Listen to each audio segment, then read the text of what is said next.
Hello, we've got an extremely important video that we'd like to show you today. It's the mass animal deaths that have been occurring across the world from 2008 up until March 2014. And this is fulfilling scripture. The Bible says in Revelation chapter 8 verses 8 and part of 9, the second angel sounded his trumpet, and something like a huge mountain, all ablaze, was thrown into the sea. A third of the sea turned into blood, and a third of the living creatures in the sea died. So this is what's happening now. Scripture is being fulfilled, and this video is extremely important. The video is 2 hours long. In the description there will be timestamps for each year to guide you through the video. Please share this video with your friends and family and let them know what is going on.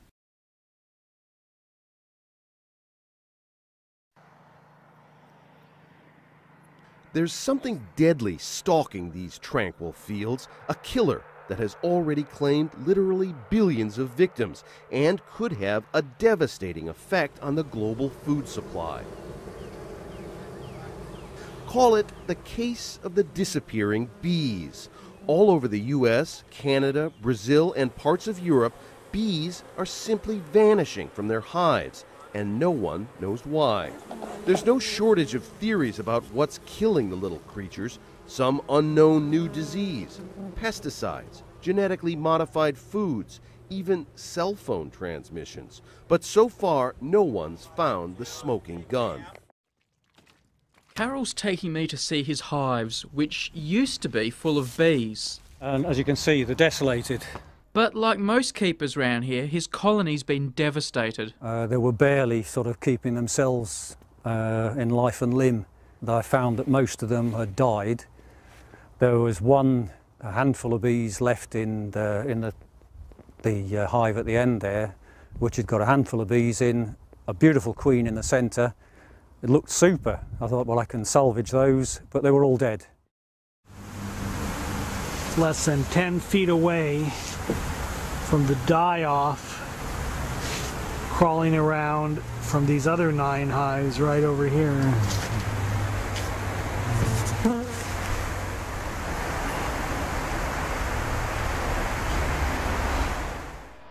Alright, today is the 12th of June 2008, and I had 5 colonies.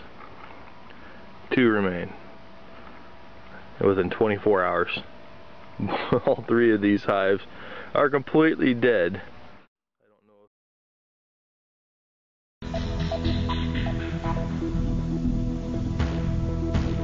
Scientists say there are some leads into why a large number of gharials are dying in the Chambal River. Post-mortem results show that they died of renal diseases like gout and kidney failure, and these have been caused by unidentified toxins. But how did toxic chemicals reach the Chambal River, which is one of the last pristine rivers of the country? The WWF suspects that it's the toxins from the Yamuna River that are entering the Chambal's ecosystem. Most deaths have happened in the 35-kilometer stretch of the Chambal from the confluence point of the Yamuna. Possibly, the gharials have been eating the toxic fish. The fish are migrating upstream and downstream from the Jamuna. They're coming from a polluted environment to a near pristine environment. We know there are toxics in the Jamuna, and there is a toxic element that is killing them. During the past 6 months, there have been 4 recorded instances of mass fish deaths in the Yamuna. Scientists believe these deaths have occurred due to increasing levels of toxins in the river.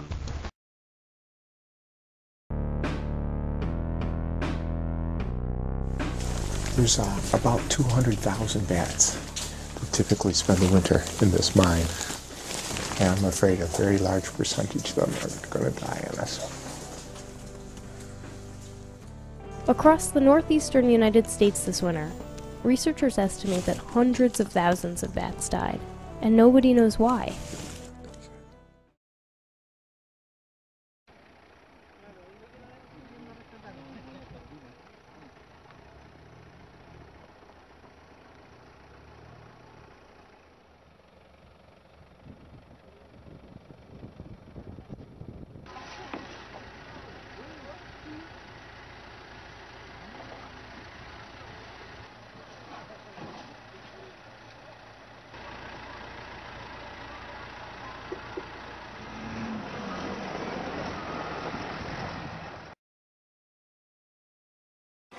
Vacationers and volunteers alike joined on a New Zealand beach Sunday in an effort to save dozens of whales that ended up stranded over the weekend. We've been here probably about 3.5, 4 hours, and we've just been listening to instructions and trying to keep them as wet as possible and comfortable. About 125 whales died on the beach, but the rescuers were able to coax 43 others out to sea.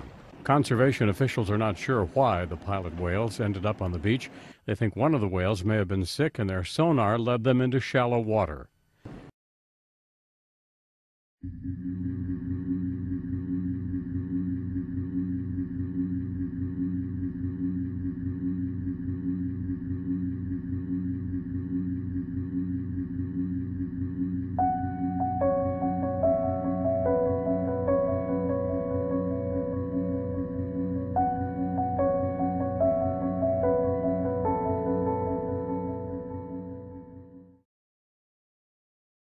There were plenty of people enjoying a family day out on the beach at Charlestown today, making the most of the sunshine. Take a closer look though, and the shoreline was littered with dead fish. We hooked one on and it's on the floor right there. I think they've been eaten by the seagulls and just dropped. Yeah. Or they died of pollution or something like that. Yeah. Has it put you off coming to the beach today? No. Not really, no, but it is a bit funny swimming with dead fish in the water. I mean, just coming and seeing the kids with the dead fish. They weren't here yesterday, so there's something pretty wrong, I imagine. The normally clear water has been turned a murky brown, caused by algal bloom. Scientists were out taking samples this afternoon to carry out further tests. As you can see, there's fish kind of washed up on the shore. That's probably because of lack of oxygen in the water. We've been told that when the tide goes out, there's lots more as well. I suppose you'd expect that of this kind of problem. The Environment Agency says the cause is red tide marine algal bloom due to weather conditions. People are being warned not to touch foam along the shoreline, which can irritate skin. Otherwise, it's of no great concern for humans, but devastating for marine life.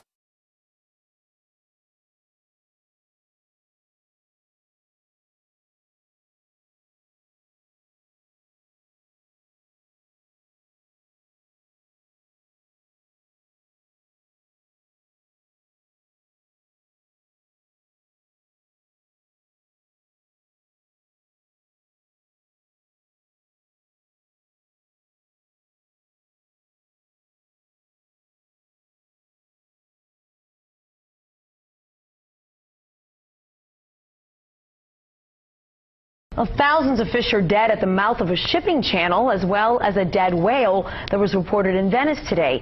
The species include crabs, stingrays, eel, drum, speckled trout, and redfish. The video you're about to see is not a gravel road. Those are the dead fish. Plaquemines Parish President Billy Nungesser sent these pictures. He says that there is no testing going on to determine if the fish are dead from the oil spill, although the northern Gulf has suffered a persistent dead zone of low oxygen, blamed on nutrient-rich runoff from the Mississippi River. Nungesser says that this is different because usually the kills happen to only 1 or 2 species of fish. What do you make of this fish kill that happened in Plaquemines Parish over the weekend? There were some redfish that died in this particular case. Not a whole lot of them. They were kind of scattered, which again indicates probably an oxygenation problem. One dolphin in it, but that could be natural mortality. I mean, those are lung-breathing animals. They don't breathe by gills, so a low oxygen problem in the water would not affect the dolphin. There is another possibility that the microbes and the bacteria that have been eating some of this oil, maybe that caused the oxygenation problem. This is amazing. All these seashells in millions are coming on the beaches of Pakistan, Karachi, and usually these creatures live right underneath the ocean, on the ocean floor. And what I don't understand is why these creatures are all of a sudden appearing here on Karachi beach. These seashells are coming every day on the ocean, like on the beach here. And there are, as you can see here, millions, and there are piles of seashells lying around here. All right, here you go. You can see how they're, they keep cleaning and they keep coming back. Something besides oil washed ashore along a section of beach in Gulfport today.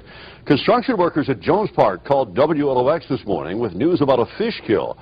Steve Phillips checked it out for us and joins us in the studio tonight with more details. Steve? Jeff, we actually smelled the problem before we saw it this morning. Dead menhaden, or pogies, washed ashore along the beach. The large fish kill created quite the mess. Piles of the small silvery fish cover much of the shoreline just east of Jones Park, from 15th Avenue to Moses Pier. While many lie baking in the late morning sun, others are pushed ashore by the gentle surf. It might make sense to blame the oil spill for the fish kill, or at least consider oil or dispersants in the water for the death of these pogies. But Harrison County's Sand Beach director isn't so sure. Probably red tide. It's possible it could be something oil related. It's hard to say right now, but DMR is going to be sending personnel out here to make that determination, and it's important. If it's oil related, then the contractor working for BP would be responsible for picking up. If it's not, then we'll dispatch a county crew down here to get it. And tens of thousands of dead fish wash ashore along the Delaware Bay in South Jersey. This is a mess that you have to see to believe, and it has beachgoers worried. Many of the dead fish have washed up on Hyes Beach in Middle Township, New Jersey. Environmental officials don't know how or why the fish died. NBC 10's Doug Schimel is there live tonight. So, Doug, what do they know at this hour tonight? Well, you know what? Not a whole heck of a lot. And this is a massive fish kill and affects anybody who lives or vacations along this stretch of the bay. It can be more than 10 feet wide as you go south toward Cape May. If you're upwind as we are, it's tolerable. But when the wind changes, it creates a huge, unmistakable concern for anyone around here. Once you figured out what it was, the smell hit you. Garbage. It's fish, so it's going to smell really bad. All of this greeted Christine Cummings on her Wednesday morning beach walk. It looked like a foam, actually. It was out there. And a little further down, we saw a couple of fish. Like, oh, that's a shame. It's a couple of... Then we realized, no, it's all fish. All along Hyes Beach on the bay side of Middle Township, Cape May County, New Jersey, tens of thousands of what residents say are small bunker, a bait-type fish, all dead. It's scary, because we were swimming in this all... So far, we've been here since last Friday, and it's been wonderful, nice and clear. As you head south toward Villas, New Jersey, the massive fish kill drops down to 3 to 4 feet wide. And what should have been a feeding frenzy for seagulls, they won't touch. I haven't seen anything like this. I'm concerned about what's killing the fish. I'm worried about what caused this. New Jersey environmental officials are analyzing oxygen levels in the water, but they say samples so far do not show the typical causes of fish kills like red tide. So until there's some resolution, the residents and the renters are staying out of the bay and away from Dino Castellani's favorite pastime. Another small life lost on the vast Kazakh grasslands. Officials estimate that in the last 2 weeks as many as 12,000 Saiga antelope have died. No one can understand what's happened because we see dead animals concentrated in a certain area. Samples taken from the dead animals suggest that a lung infection may be to blame. The government is baffled. This phenomena took place not only in the area where mass death of Saiga antelope took place, it also happened in another district some time ago where strange white fog was seen. Hunted to near extinction in the last century, the Saiga are still classified as critically endangered.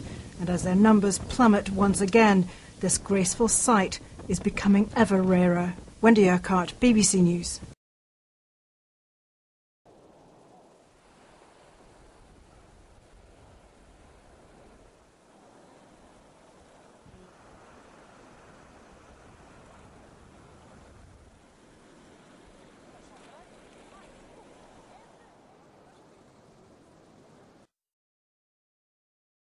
Massive fish and bird kills in Arkansas. Up to 5,000 blackbirds just fell from the sky in the town of Beebe. This happened just before midnight on New Year's Eve. And then tonight, we're learning that some 100,000 fish have washed up on the shores of the Arkansas River, which is about 125 miles from where the birds fell. And joining us now by phone from Little Rock is Keith Stevens. He's the spokesman for the Arkansas Game and Fish Commission. Keith, Jackie Jarris also here with us. What is going on here? These are two very unusual circumstances. Pretty strange things going on here in Arkansas. Unusual events that we don't often see. We do have fish die-offs from time to time. Obviously, this is a pretty large one, so it's got our attention. The birds, that's really unusual. We've had birds that have fallen out of the sky before, but not in this number. This is kind of weird. Two pretty strange things in 2 days. Well, we're just waiting on the locust, I guess, to come in next. Right? It's just really strange to have those so close together. I hope that it's not a sign of anything, but you never know.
January 7th, 2011.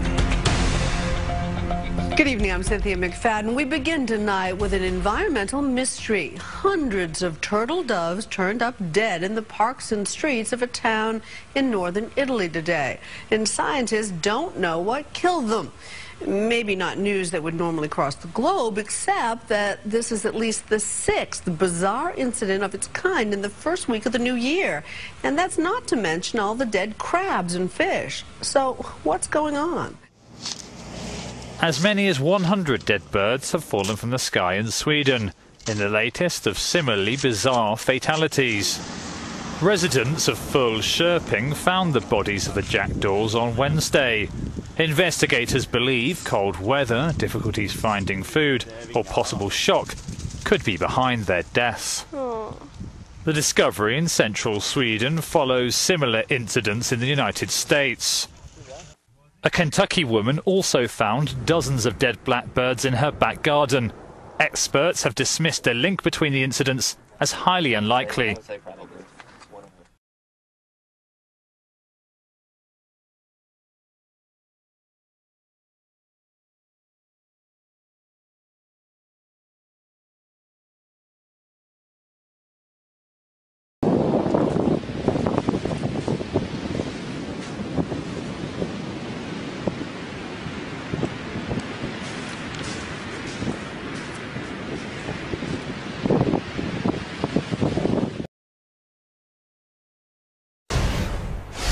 "107 pilot whales have died after becoming beached on a remote island off the south of New Zealand. Authorities were alerted when a pair of hikers discovered the whales, and about half were still alive at the time but were euthanized to ease their suffering. Time constraints and an approaching storm made it unfeasible to rescue the creatures.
tons of fish found dead in Philippines. Over 800 metric tons of milkfish and tilapia on fish farms have been discovered suddenly perished in the waters of 5 towns across Batangas province. Officials have banned the sale of the dead rotting fish, which are being cleared from the lakes and buried by the truckloads. Investigation by the Department of Environment and Natural Resources, or DENR, reveals that the fish suffocated from lack of oxygen brought on by climate change-related extremes of a scorching summer, followed by a sudden drop in temperatures at the onset of the rainy season.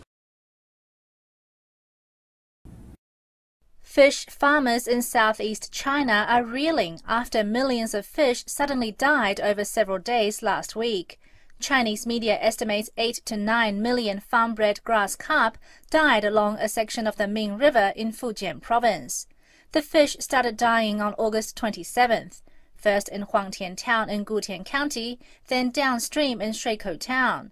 Fujian's fishery authorities said on Tuesday that low oxygen levels in the water caused by recent torrential rain was to blame.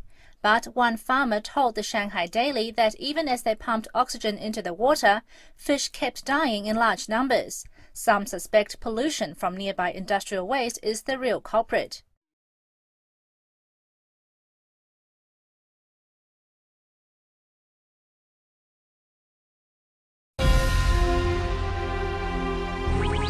With more and more mysterious deaths around the world, fish in Brazil. 107 pilot whales have died after becoming flying low across the ground.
New tonight, a mysterious traffic tie-up just before the afternoon rush hour, and it was all because of birds. This is really weird. Hundreds of birds literally just dropped from the sky and then landed on I-95, bringing traffic there to a crawl. Now, this happened on the northbound lanes in Laurel, and now the quest is underway to determine just what caused the mass kill-off of these birds.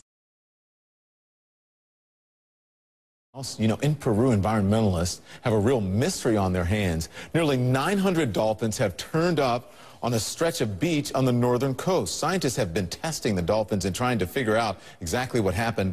But these deaths are just the latest in a worldwide trend. In February, 179 dolphins washed ashore in Cape Cod. Then in early March, amateur video taken on a beach in Rio de Janeiro showed more than 30 dolphins on the shore there.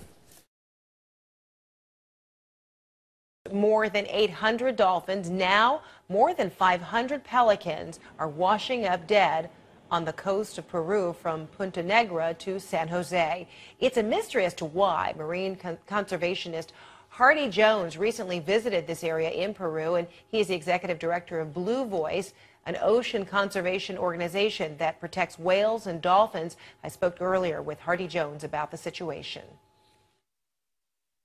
The pelican number is now up to 1,200. That's my latest report from Peru. And there are a variety of reasons why these mass mortality events take place. None has been defined for this particular event. But the important thing to know to get the context of this is that while this event in Peru is absolutely catastrophic, and for someone like myself who loves dolphins, it's heartbreaking, it is not unique. There are so-called mass mortality events that are taking place right now in the Gulf of Mexico in the United States waters. There have been 6,000 striped dolphins that died in Spain on 2 occasions in the early 2000s. There are dolphins dying off of Cape Cod right now. And I could give you a longer list than that, but the point is that these mass mortality events are increasing both in frequency and in virulence. Thousands of dead fish are washing up on the beach. Vacationers and ecologists want to know why. So we sent KHOU 11 News reporter Larry Seward to find out. What's a day at the beach? What's the deal, Nina? Without scenery. I was surprised when I saw that many fish on the shore. But this sea of shad stretched across Jamaica Beach as far as the eye can see smells like dead fish. Made Mark Gannon's family pause. I hope it's nothing major. I hope the water's safe. Is there any idea what it is? And at nighttime, the waves pull up really far, so the fish can't handle that, so they get up on the shore. Kids tried to explain the problem, but the answer is not simple. In fact, it's scientific. That's where Texas Parks and Wildlife comes in. It looks like the oxygen's pretty good right here. So. Biologist Stephen Mitchell is studying water samples in Surfside and Galveston, analyzing pH, saline, and oxygen levels, trying to figure out why schools of shad are dying. And when something's affecting one of them, then usually they're all getting affected at the same time because they're in such a big group together. He suspects low oxygen is to blame, but he won't know for sure for a few days. He says there's no threat to beachgoers, but because I imagine as it gets warmer, the smell will get stronger, and then we will likely want to go home. On Jamaica Beach, Larry Seward, KHOU. Hi, I'm Donna Britt. And I'm Andre Morrow. The Isaac impact continues to torture so many in our state. Not just people, though. Like storms before, this extends well beyond neighborhoods. Louisiana's wildlife is now feeling effects, especially in local waterways like Bayou Gula in Iberville Parish. WAP's Nick Foley got a first-hand look at the fish kill. Nick?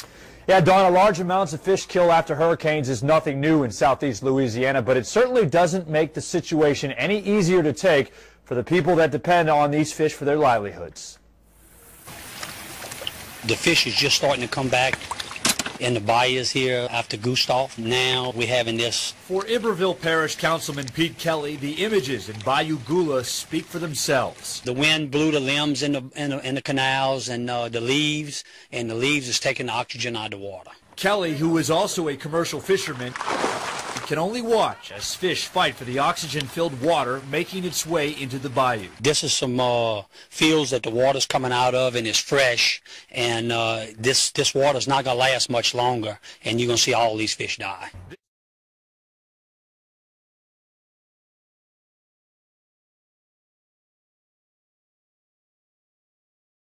Hundreds of squid wash up on a Santa Cruz County beach. It is a mass stranding, but why it's happening remains a mystery.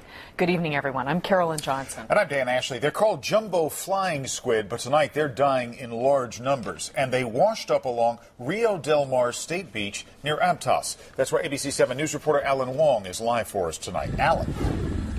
Yeah, Dan, they're also called Humboldt squid. Now, this one is much larger than the calamari you might order at a restaurant. Still has its tentacles on it, and it weighs about 7 pounds. Now, beachgoers tell us that the raccoons and the seagulls have eaten most of them out there, but you can still find plenty of them out there. It's a marine mystery. Beachcombers say these squid began washing up near Aptos on Sunday. Oh man, there's probably thousands, you know? There's a lot of them, all up and down. By the end of the day, most of the squid had been eaten. Norman Agillian says the seagulls have been gorging themselves.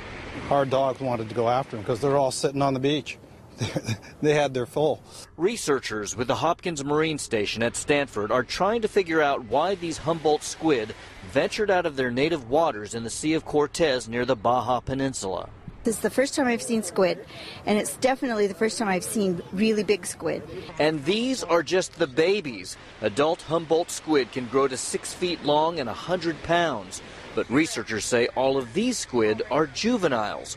They were likely conceived and born in Monterey Bay and were unable to make it out to sea. When I came yesterday, they were still alive, some of them. They were still moving in the ponds, and their bodies were all intact.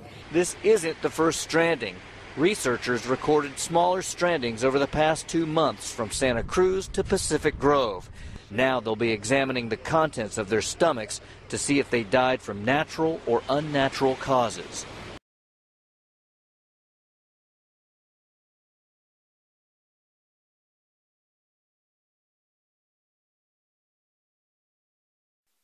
Hey guys, this is Jason. Today's date is October 17, 2012. Guys, I'm bringing you a news article from the local news down there in Jacksonville, South Carolina. And the title of this article is entitled "Fish Said to be Still Dying in Neuse River." And it was published today, Wednesday, October 17th. And it says, dead fish are continuing to show up on the beaches and in the water of Neuse River, according to the river advocates. The Neuse River Foundation has been unable to get an accurate count of the number of dead fish, which have been dying for about 3 weeks, according to the release from the Neuse riverkeeper Mitchell Blake. He said some of the fish are floating, others are sinking to the bottom, but with a peak of 90 dead fish per foot, he estimates the total number could be in the millions, according to the release. The number could be in the millions. That's just in the last couple weeks. But I'll go and let you see that video now. Today's the 15th of October, 2012. And you can see them swimming around with sores on their body. All those white spots, those are sores. The whole school has got it. Now, there aren't many fish left. Most of these menhaden are gone now, dead. This is the last of them. Menhaden are an extremely important species for the health of the river. Unfortunately, not only is the river unhealthy, but the menhaden are unhealthy. No surprise. And they're dying. River's dying. As I walk on out here a little bit, the camera will be a little unsteady, but look at them all. Everywhere you look. This isn't just here at my dock. This is happening all over the river. On both sides of the lower Neuse at the estuary. About 40 square miles. 40 square miles. Think about that.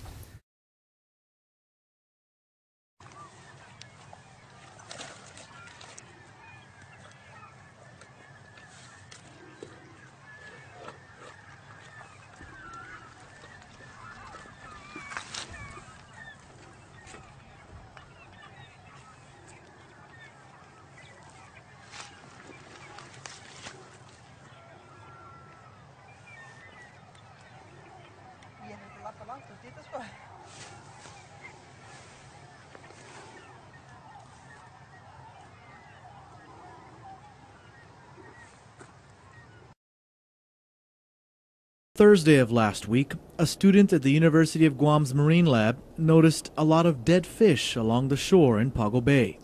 He took pictures of the fish and then forwarded them to UOG Marine Lab professor Dr. Jason Biggs. Well, one of the things that set up a red flag for me is that this is the first time it's ever been noticed for Pago Bay to have a fish kill like this.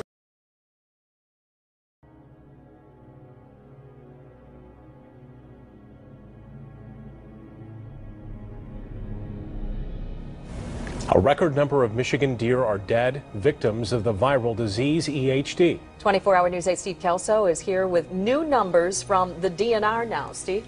Yeah, you know, the agency says that they have reported more than 11,000 dead deer, but right now that may just be the tip of the iceberg. Back in September, the DNR told me they believe there were about 3,000 dead deer in the state and that the outbreak of epizootic hemorrhagic disease was just about over. Take a look at this map now. Look at the numbers of reported dead deer in just these counties. If you hunt these areas, you will see less deer this year. The DNR says there is no way to know how many deer are dead statewide because a lot of them have simply not been found. They say the actual number is much higher, but won't even hazard a guess at how much. Still, the agency is not limiting this year's hunting season, saying populations in the state remain high. They had hoped that a good freeze would take care of the midge. You may call it a gnat. He spreads this disease. The few light frosts we've had have probably hurt the midge, but they are still out there, and deer are still dropping dead. EHD outbreaks have happened in Michigan before, but never to this extent. Actually, it's way worse than any other outbreaks. We've had a few that got up over 1,000, or maybe one that got over 1,000 a few years back, but this is by far the worst we've seen it.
Dead fish are washing up along the Lake Erie shoreline from a natural phenomenon. Elizabeth Diarora talked to experts today about this fish kill. She joins us now live at Horseshoe Pond at Presque Isle. Elizabeth, what are they telling you about the amount of dead fish? It's overwhelming, isn't it? Sean, that's right. It's pretty unbelievable to be down here and to see all these dead fish. It's the worst fish die-off experts say we've seen in decades. And as you can see here, this is the end of product of the die-off that actually started in January. And we're all just going to have to embrace the unique aroma of this spring here in Erie. That aroma is the large number of fish that are dead, and it's not the most pleasant smell. Horseshoe Pond has seen the worst of the die-off, but there's some in the water along the Bayfront Parkway. This die-off started under the ice cover of Presque Isle Bay. When the ice melted, I think that's when the public first started noticing the dead fish. And as you can see, they've really accumulated and piled up along the shoreline, and this is the end product. Grazio says the gizzard shad are not tolerant to cold temperatures, and they died as a result of natural temperature stress because they are a more southern fish. Millions of fish are washing up dead on the banks of creeks and rivers here in the east. Over the last few days, several of you have reached out to us after finding them. Erica Anderson has more on what's causing the problem. The last thing you expect to see while walking your dog, hundreds of dead fish. Well, that's what many people like Heather Garish, who live on Blunt's Bay, have been watching for days. Definitely fishy. I seen it in February and didn't really think much of it. And then I seen it again this year, or late this year, with the ulcers on it, and it made me worry. And she wasn't alone. On Thursday, the State Department of Environment and Natural Resources says this latest fish kill involves millions of menhaden fish. The department says the fish are washing up on the Tar-Pamlico River basins in Beaufort County and along the Neuse River from Union Park to the Slocum Creek. A discovery off the coast of Chile that has baffled authorities.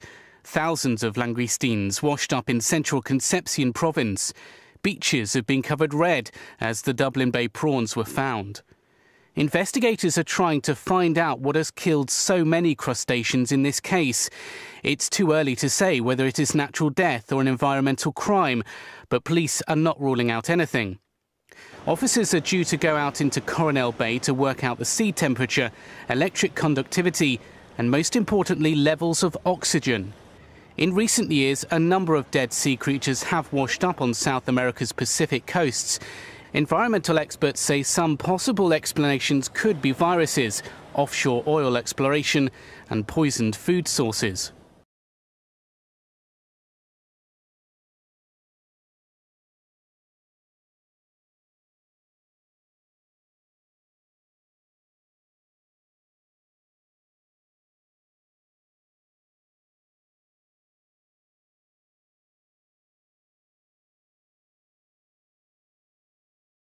Beachgoers down south who've had a gutful of dead fish washing up on our shores are taking matters into their own hands. They're collecting specimens for independent testing as the scale of the mystery continues to grow. There are plenty more fish in the sea, but beachgoers fear far too many are washing up dead. There was dead fish floating by in the water. Looked like they were pretty freshly dead as well. Thousands of fish have littered the coast in recent weeks and locals are demanding answers. What I'd like to see happen is some really rigorous testing done of the water and of the fish. Some surfers are determined to get to the bottom of the mystery, collecting fish for independent testing. I notice the fish are starting to get bigger and bigger. We've started out with very small fish and now we're finding snapper and whiting, and you know, I've never seen that before in my life. They say the water's taking its toll on surfers too. One other surfer had to have a day off work the other day because his eyes were burning so much. As the size of the fish continue to grow, so too does the area they're being found in. Beachgoers say they've seen dead fish wash up as far south as Sellex Beach to here at Hallett Cove. Fisheries experts are investigating what caused the death of thousands of fish on the Eyre Peninsula. The juvenile leather jackets have washed up along a 10-kilometre stretch of beaches south of Port Neal over the last week. Absolutely incredible. I've never seen a fish kill like it in all my time travelling around the countryside. Authorities believe unusually strong winds over several days may have caused the mass kill in the remote coastal area. Samples of the fish have been taken and a cause of death should be known within days.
Crews are working to pick up dead fish along Mississippi's coast. A large amount of fish washed up yesterday in Harrison County, Mississippi. When the oxygen level is low in the water, the fish come up next to the shoreline to try to get air where they die. Marine resources say if the fish are still alive, they are safe to eat, but if the fish have washed ashore. Today is July the 1st, 2013. This is Gulfport. It's a bad fish kill, and I'm just gonna walk with the camera.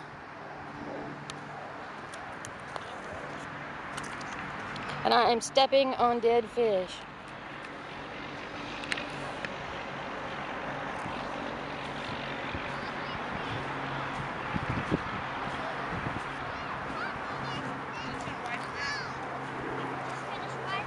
It's crazy.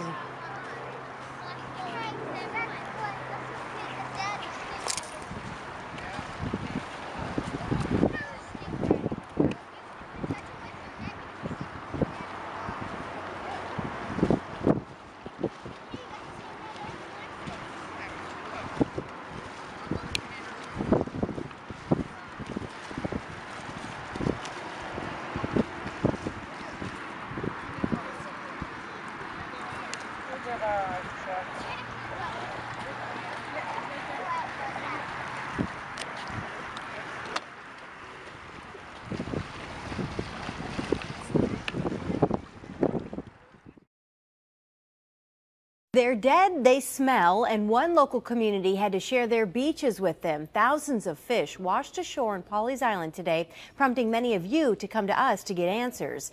WMBF News reporter Ken Baker has new details about what may have caused this. Now, when you go to the beach, this isn't what you expect to find. Take a look at this. Hundreds of dead fish covering the shore, and this is exactly what people in Pawleys Island woke up to this morning. We came down to the beach for the day just to have a nice day on the beach, smell this fish smell. Came down to look for shells and all these fish dead. It's like really weird. Like, I don't know what could have caused it. That's exactly how many people who live on Pawleys Island felt as they looked at the shoreline. Hundreds of dead menhaden fish stretching 1.5 miles long. And Pawleys Island isn't the first place this week to see the dead menhaden fish on their shore. Last year, an influx of starfish were found on the same beaches. It's a shame. I don't know what's causing it. It may be confusing to the people who live nearby, but Fanning says the state is looking into what may have killed the fish. DHEC and DNR visited the area today and took water samples. No results were available, but experts think a lack of oxygen in the ocean is what caused the dead menhaden to wash ashore. Environmental officials in California say there's been another highly troubling report about what's going on in the Pacific. The scientists call it the sea star wasting syndrome. That's the technical name, but something is killing the starfish, and they don't know why. They've been dying in record numbers on the West Coast, including parts of Washington State, all along the coast down to California. Our report tonight from NBC's Miguel Almaguer. In the waters off Monterey Bay, an urgent expedition is underway. This is the hunt for a killer. It's happened so rapidly that some species are just missing.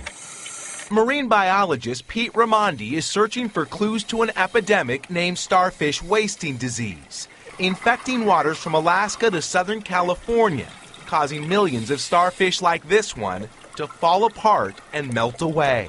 Our group is looking to try to map the timing of the onset of the disease and locations of the disease up and down the coast so it will help us point to causes.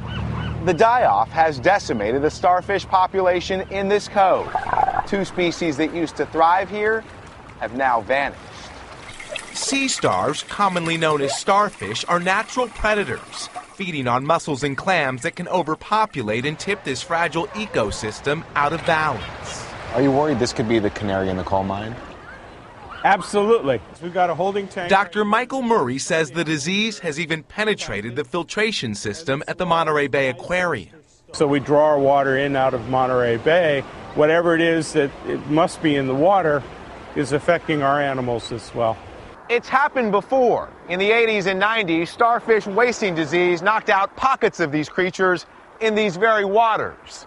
But nothing has ever been seen quite like this. Now scientists are focusing on warmer water, lower oxygen levels, and ocean acidification as possible causes.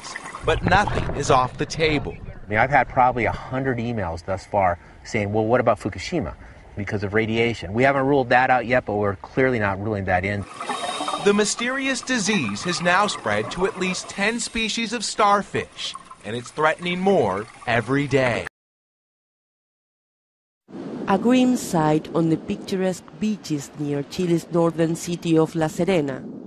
Around 600 dead birds and marine animals, among them some rare species, have been washed up along the coast in recent days. And police and biologists want to find out why, though they have their suspicions. We are working to determine whether what happened here was due to explosives or not.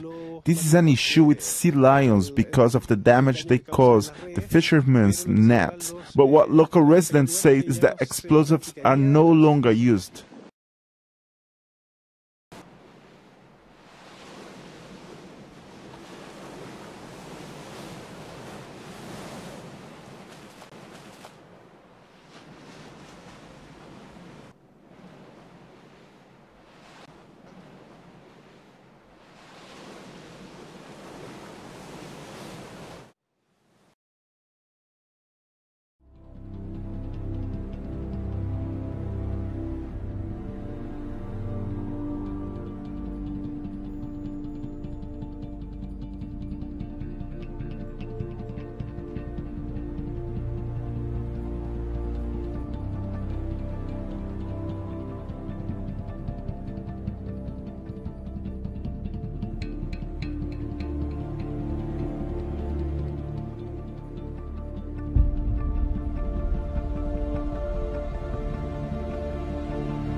What's in the water? People shocked to see parts of the inner harbor turn milky white and green as hundreds of dead fish float to the surface.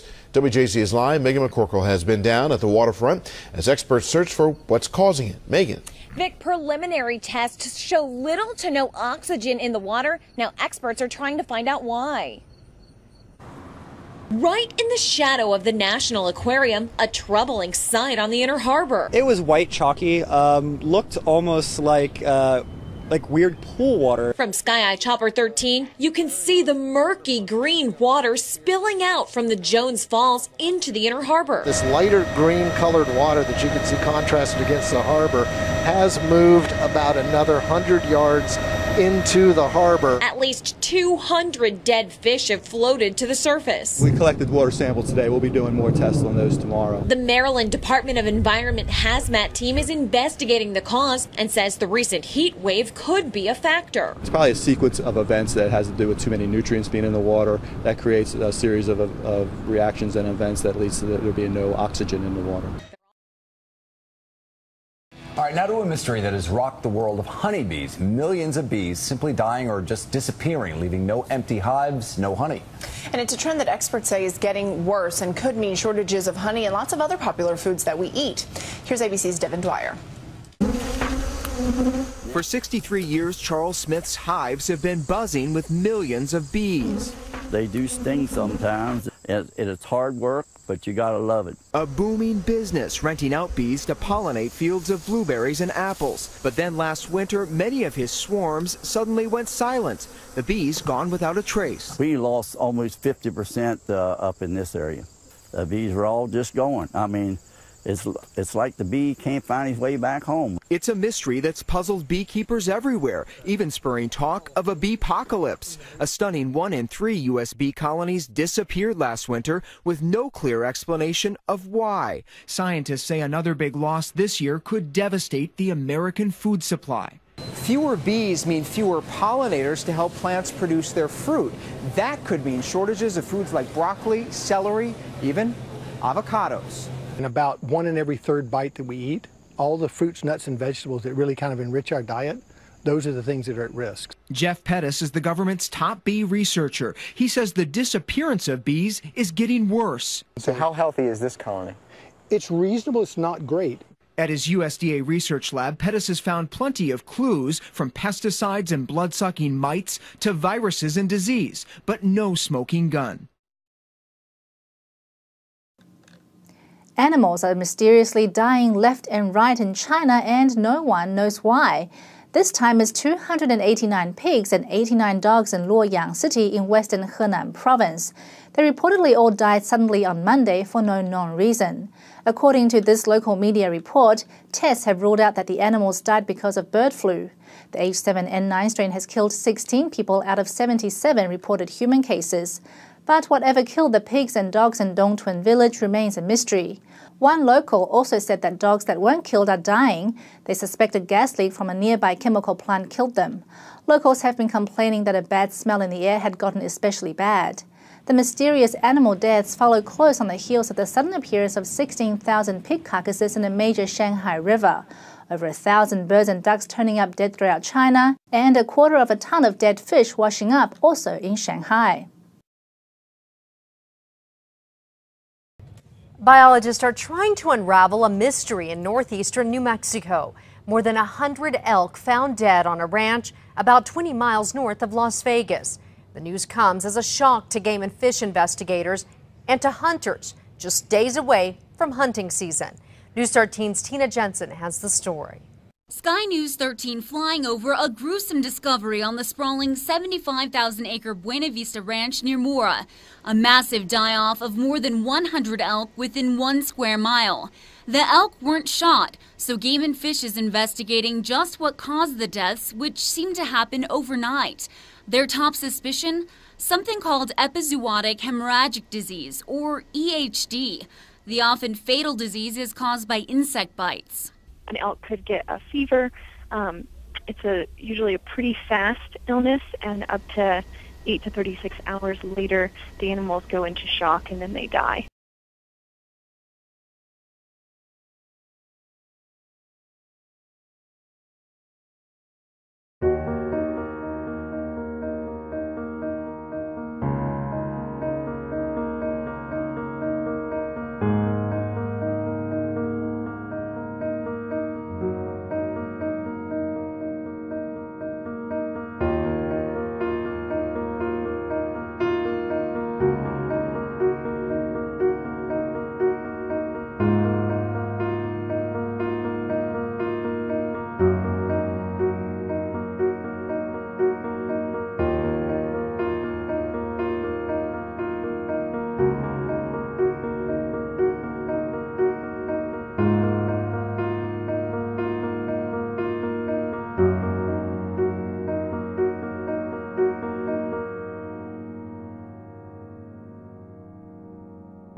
It's a very sad moment for us, but I think for the animals, the best is to put them off their misery. We sent 2 of our most experienced staff out there to make an assessment of whether we believed a reef float was possible, but unfortunately, considering where they were on the beach and the weather conditions today, we just didn't believe that reef floating was a viable option.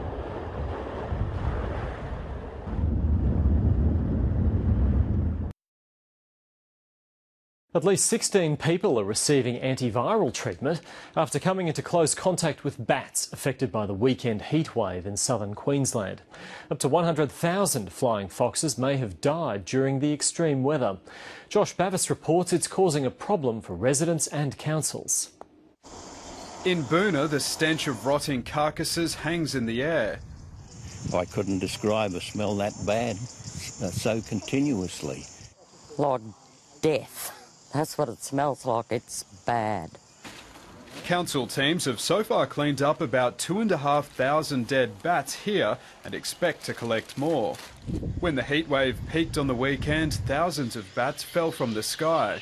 We were all sitting around having lunch and it flew into the tree next to the back deck and took its last breath and screamed and fell on the deck in front of everybody. It wasn't an isolated case. The RSPCA says up to 100,000 flying foxes may have died at about 25 locations across southern Queensland, including the Lockyer Valley, Sunshine Coast and Western Brisbane. Marina under fire again after as many as 100,000 fish have been found dead in that lake.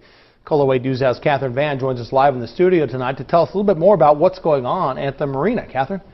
Pat, that's almost all the fish in the lake. In fact, the Nevada Department of Wildlife tells me there's less than 25 fish still alive in the lake. I was just at the Sparks Marina last week asking experts about the health of the lake, and to which they say it's not a concern. But thousands of dead fish seem to say otherwise. It's kind of alarming. I'm kind of surprised and a little shocked to hear that. I'd like to know what's going on. Those poor fish. What was once home to millions of fish has turned into a watery grave, now taking the lives of more than 100,000 fish. What we found is we have water with little oxygen in it, and we have water that has basically no fish in it as of this point. Initial reports of these deaths were made just before Christmas when about 3,000 dead fish washed up on shore. But now the problem spread to the rest of the lake, causing the rest of the fish to sink to the bottom. Some environmental factors combined to create a situation where the oxygen went very low, and for some reason it still has yet to recover. Thousands of fish mysteriously turning up dead on the shoreline here after our recent deep freeze. As Channel 3 New London Bureau Chief Kevin Hogan explains, a perfect storm is to blame. This massive kill wasn't caused by anything toxic or man-made, it was natural. The carcasses of hundreds of striped bass still line the banks in the marsh of the Black Hall River in Old Lyme 2 weeks after a deep freeze. This is what neighbor Fred Chavois saw when he looked out of his window January 3rd. We thought maybe there was something in the snow, fell in the water. I don't know. But thousands. Yeah, thousands. And the birds are all over them. But since I didn't know what killed them, I didn't want to eat any of them. So what did snuff out a generation or two of stripers? We asked state environmental expert Dave Simpson. It's cold shock.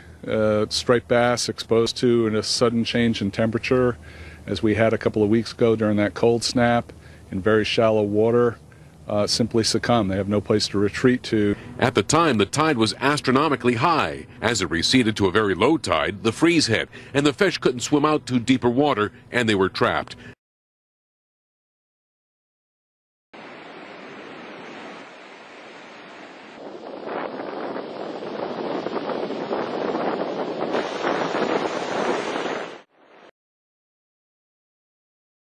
Good evening. More than 100 volunteers trekked for an hour to reach dozens of stranded whales today and worked all day trying to save them. The pod of 63 was stranded in hot, dry conditions at Farewell Spit. 21 more died, and the rest, after initially being refloated, have just started to strand themselves again. Jane Luscombe reports. As daybreak arrived at Farewell Spit, the sun's rays lit up a bleak scene. Dozens of pilot whales stranded and only a handful of people to help. There was no way they could save them. The task was simply too big. There's 73 animals up there. I don't know how many are alive.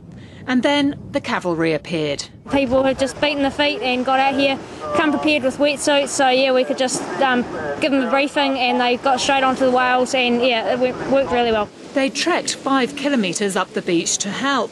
By high tide, the sands were swarming. More than 100 volunteers and 11 Department of Conservation rangers with one aim. As the volunteers worked, they were rewarded with signs of life. It just beats you emotionally. You're just killed, and then all of a sudden, I don't know, you start to see them swim off there, and it just feels good. But even with the extra numbers, it wasn't easy. The whales were scattered over 1.5 kilometres. Some headed off in the wrong direction before they could be reached and guided. The rangers used boats to steer them away from the beach. At least 6 were visibly unwell, swimming on their sides. 21 died, but 63 were back where they belong. Their efforts, though, may have been for nothing. An hour ago, the whales began to strand again. Jane Luscombe, 3 News. As we left it last night, there were 14 pilot whales in the area around Lover's Key. And 4 of those whales died. 2 were humanely euthanized and 2 died of natural causes.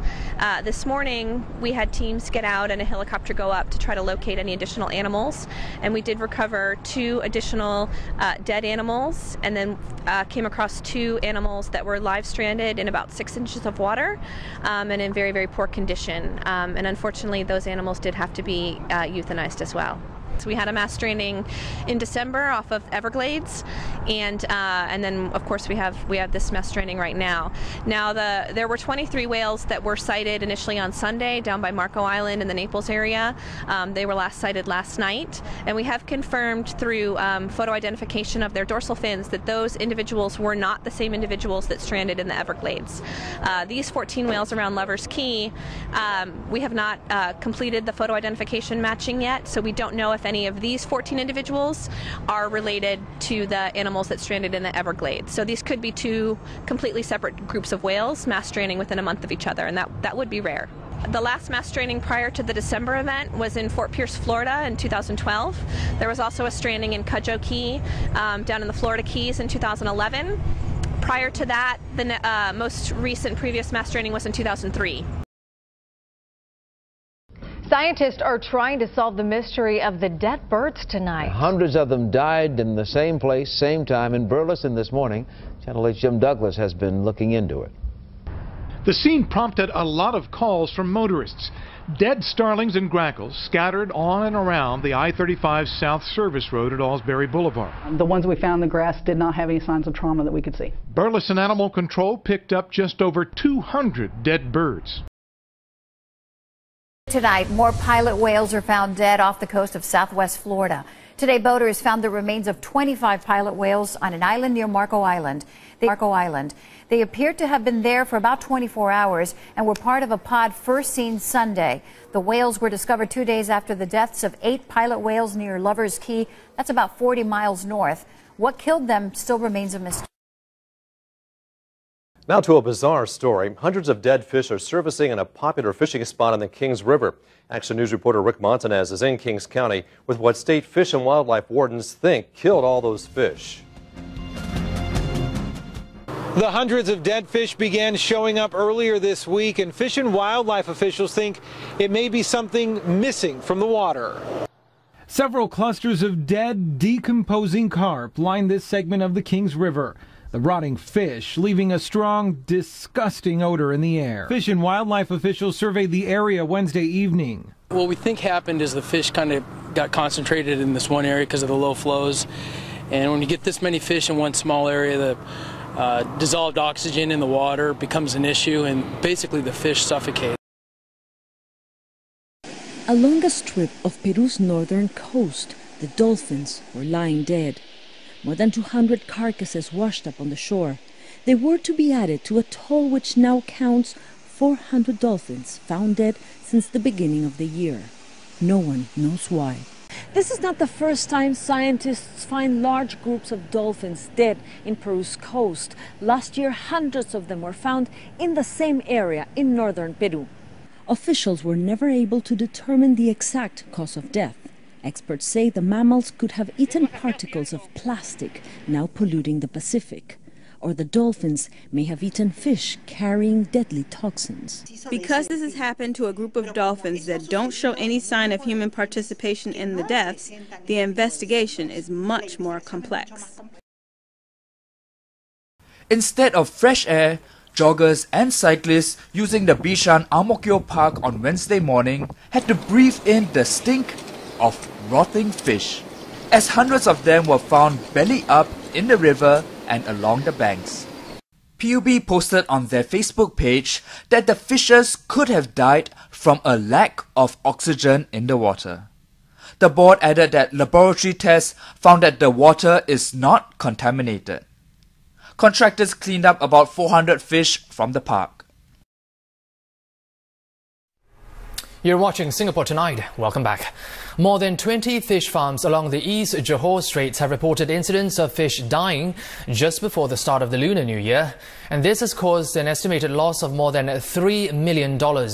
According to the Agri-Food and Veterinary Authority, this could be due to low levels of oxygen or a phenomenon known as the plankton bloom, caused by the hot weather and neap tide, which is when high tide is at its lowest level.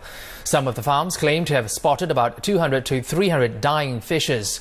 AVA said it had earlier advised coastal fish farms in the Straits of Johor to take precautions for the neap tide this weekend.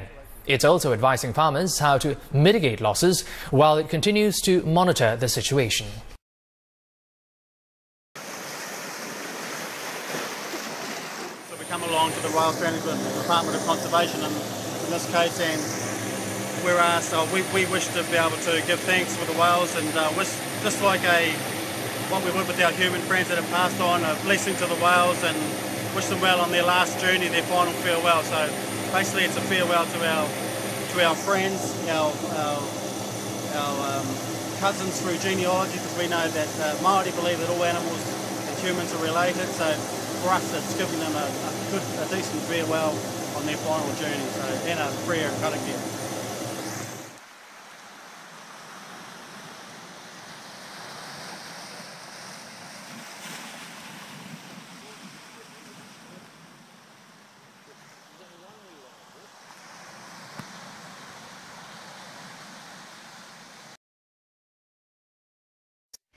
Weeks have passed since Korea was first hit with a bird flu outbreak that has since led to the culling of millions of ducks and chickens. The issue had dropped out of the headlines just days before, but concerns are mounting that quarantine efforts have failed to completely eradicate the virus. Korea's Agriculture Ministry said Sunday that poultry are being culled at a farm owned by the National Institute of Animal Science in South Chungcheongnam-do Province after a duck was confirmed to have died from the H5N8 strain of the virus. This isn't the only case, as reports of another outbreak in the nation's southwestern South Jeollanam-do Province led to the culling of 70,000 birds. The total number of birds destroyed from this year's outbreak now stands at above 6.5 million. The Keller family has about 1,800 beehives on dozens of different sites around Hancock County. But after this cold winter, they don't expect to find even half of them still alive. Once they get too cold, they're cold-blooded. Once their body temperature drops off, they'll just drop in the snow. Lyle Keller has been a beekeeper for more than 3 decades. This is setting up to be one of his toughest years. But they're dead. They're dead. They're dead. When you start losing 50 or 60% of your total numbers, it's you just don't recover from that very quickly. We were with him today as he checked on some of his hives. The bees need to get out every 4 to 6 weeks to fly, to kind of cleanse themselves.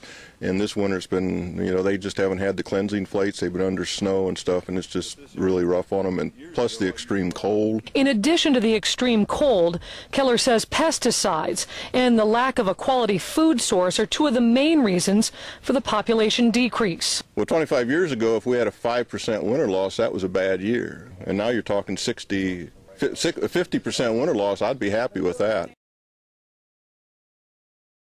All right, one of the greatest ironies in nature is that for all of her beauty, she sometimes shows us a glimpse of her brutal and sort of unforgiving alter ego, you might say. Yeah, sadly, all of us in Western New York are getting a close look at that side of nature right now. Yeah, Terry Belke explains as he takes us to the outdoors. This duck die-off is unprecedented. Biologists who've been here for 35 years have never seen anything like this. The Western New York region is bearing witness to a quiet but devastating ecological disaster. The harsh and seemingly endless winter has been the root cause of death for thousands of ducks from Rochester to the Niagara River. This has never been documented in the past. So for as cold as people believe the winter has been, it in fact has been that cold because it's verified by the fact that this abundant wildlife population cannot survive this winter. The massive die-off was first noticed by local birders in mid-January. When the New York DEC went out to investigate, the situation had already reached a serious stage. It wasn't until the middle of February, about a month later, that I went out and investigated it myself. And in fact, it was worse than I could have expected. I thought it was going to be bad, and it was worse than that. Climate is changing, and it's changing at an unprecedented rate from all the research that's been done. And this is causing us to have more pressures on our wildlife faster than what many of them can adapt to. Taking you to the outdoors, I'm Terry Belke.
shine.